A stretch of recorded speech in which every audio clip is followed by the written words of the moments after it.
We all do, in fact, buy things that we see ourselves in. If people see themselves in your brand, they'll buy it. They're more likely to buy it. They'll go out of their way to actually buy it.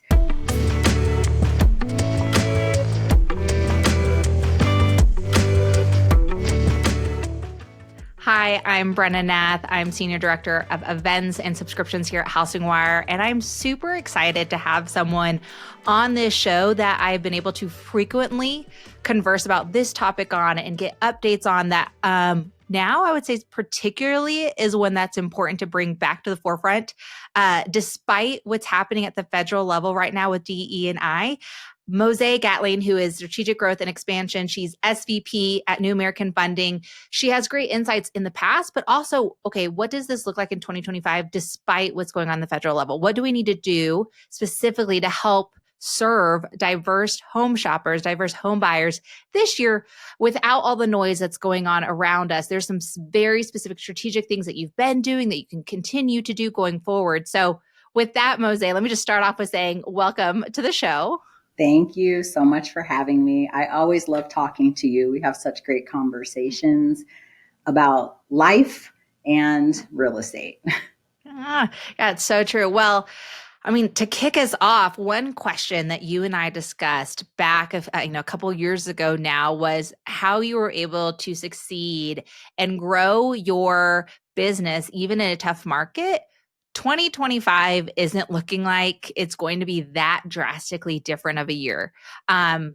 With that, you already succeeded in a tougher maybe market, and you're still doing some things this year. So how are you continuing to grow? I mean, even in this lens of how you are helping serve diverse borrower segments and how you're even just helping other people in your business, what are you doing this year? This year, a little bit different because I have branched out a little bit within New American Funding to make sure that I'm helping other people within the company also succeed in this current market, and really using the ability to connect with who you're serving as the catalyst for that. And that's how I was successful. And being able to show people, other people within the company, how to leverage that in their business has become a huge focus. So going forward for 2025, I was able to co-create the Housing Advocate Certification.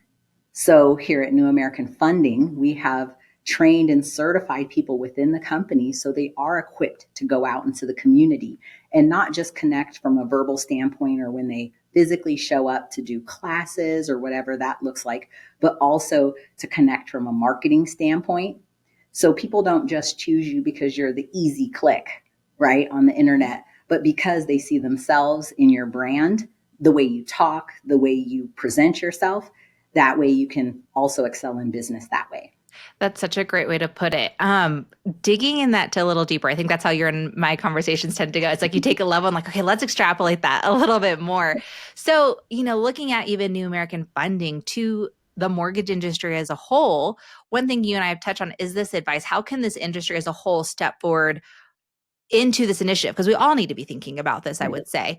So what are some of the ways that leaders should be rethinking how they're serving diverse groups in 2025? You touched on it a little bit there. I think that going forward, it is not something that's necessarily mandated, like you said, at the federal level, DEI. We are, in fact, in the people business. It's hiring people, retaining people within our companies in mortgage and real estate. It's also attracting the consumer. And we talk a lot about shopping online and online shopping and some of the great thing retail people do in their business that we don't really hit on when it comes to mortgage and real estate. And that's being connective to the audience that we literally need to and want to serve. So I think that leaders have to really bring in different lived experiences. And I feel that, I'm at New American Funding because they already had that benchmark set to make sure that they attract people that are from all different walks of life, whether it be culture, people that have kids, people that don't have children. There's so much when you talk about diversity and what that actually encompasses, to make sure that we have that internally and our decisions that we make reflect that too. Lived experience is just a different opportunity to connect with people. Let's dive into lived experiences a little bit more. That's something that when you and I were, chatting on an update about this conversation that really stuck out to me. It's such a good framing for how people should approach serving borrowers of all kinds, diverse, just their whole gamut. I mean, you mentioned yourself that you are married to a veteran. That's another whole group of borrowers that needs to be served. Can you talk about what does lived experiences look like in action in helping? Man, lived experience is huge. Being a leader means that I've been able to look at the things that I'm great at and look at the things that I'm not great at or don't have the experience in Yeah. to be able to tap someone that does. And being a great leader literally means you can do that. And you surround yourself with people with different lived experiences so you don't have a singular lane of thought in a boardroom, in a C-suite, on your executive level, and even in your employees, because that means you're not able to connect with people the way that you should. So I think it's less DEI and more connective tissue when it comes to your company's ability to have lived experience so you get that different lane of connection from your employees, for your employees, and even your consumers. Because we all do, in fact, buy things that we see ourselves in. If people see themselves in your brand, they'll buy it. They're more likely to buy it. They'll go out of their way to actually buy it. We do it every day. So we should become really good at that when it comes to mortgage and real estate. And we're not great at it to start with. Yeah. To your point, there's a lot of things that I've bought online because someone has a lived experience that I have that I'm like, that resonates with me. I do want to click. I do want to purchase as a result. It's our brain that tells us that we should when we see ourselves. And we did talk about how I'm the spouse of a veteran, and veteran spouses a ton help their active duty spouse in the home buying process. So understanding that means you have people that are within your company that can give their experience that speaks of them buying a house as a spouse and what they went through because their spouse was traveling or they were temporary duty, which we call TDY. And it's only someone that's either military or been a military spouse that can speak to that. So why not seek out or find that a valuable attribute when you're hiring people or when you're putting together a board or your C-suite to make sure those experiences are at the table, because it's going to set forth what decisions that you're making for your consumer. And in fact, our consumers are all of those things. Like both of us, we're mothers. We could talk all day about motherhood and what our kids have went through. And I have my kids, my oldest is turning 27 in a couple of months. Which I'm like, oh my gosh, I feel like I'm getting old here. But I can tell a lot of people that don't yet have a 27-year-old what I went through. And that means colleagues of mine call me to ask me what I think on marketing because they're doing a meeting or an event for a group of mothers, right? You don't have to be a mother, but if you have that lived experience around you, it makes you a better human out in the world to be able to connect with these people and them to see themselves in your brand. You don't necessarily have to be that brand, but if you are prepared with the marketing and the connective tissue within the company to do so, you're fine. Yeah. Yep. What you just said there too, there's nuances. I look at myself from being a mother to another group of being a single mother to being, a wife of a veteran to being a veteran yourself. There are so many details and something that's you have experience on that I think shows when you bring in talent who have all these different lived experiences can say, oh, did you know this is how they're viewing taxes? This is why they're looking at this time to buy. And it just helps frame it into your marketing throughout a company to ensure that you are kind of, I think, meeting, it sounds like, the needs that are out there. Right. You hit the nail on the head, especially when it comes to taxes, believe it or not, because a lot of times in the Black and Hispanic community, they start advertising filing taxes, the large tax companies, with your last paycheck stub that you got in December. So what I brought to the table for a home builder I work for is they were talking about advertising really heavy using your tax refund that you get in April to be able to buy.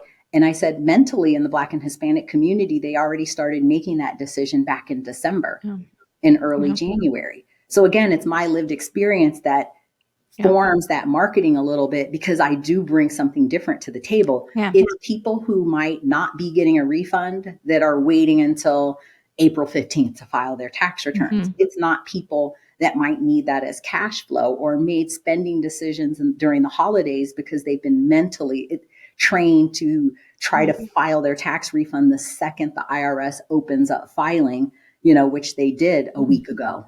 It's different, and not knowing that means you don't have the right people around you to dictate that and make sure that you're connecting to your consumer. Yeah, it's so important. I even think about that in my own company as someone who is first generation on her mom's side. My kids are first generation. There's so many different things that you can bring to the table.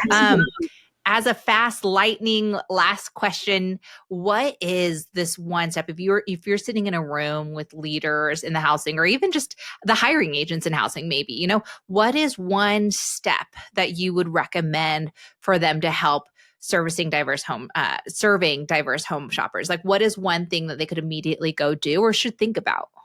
Besides the lived experience and making sure it's in the room, they can immediately start when they're hiring, not just looking at the numbers, the last person the company worked for, but look at the sphere of influence they may have in the other parts of the business that they may touch because of who they are as a person. It's going to change who you hire, who people can look up to within the company. So it's the talent that you attract to your company because you have different lived experiences, and how you can connect with the consumer. And when we say diverse, to me, I'm thinking women, which again, I'm super proud that at New American Funding, 53% of our entire staff is women, which is more of an anomaly in the mortgage business. And we have people that are executives that literally embody different lived experiences. So when decisions are made and we're talking about the consumer, it's not a performative type of outreach. It seems so honest and authentic because we're talking about our personal lives and the psychology of the home buyer or the consumer and the people we want to hire and who would be a good fit for that, because we can all talk about what we bring to the table or experience in our lives. So making sure that you do that is an easy step. It doesn't take extra money. You're already doing it. It's literally a mindset when you're going out into 2025 to be able to do business. And people will choose companies that they feel that they connect with. Yeah. From talent to serving, the future of home buyers in 2025 and even beyond. Mo, it's always great chatting with you, I would say. So thank you once again for providing kind of like this fresh update on how people can approach the year. So thanks for joining me on 10 Minute Talks. Thank you for having me. I always appreciate you guys.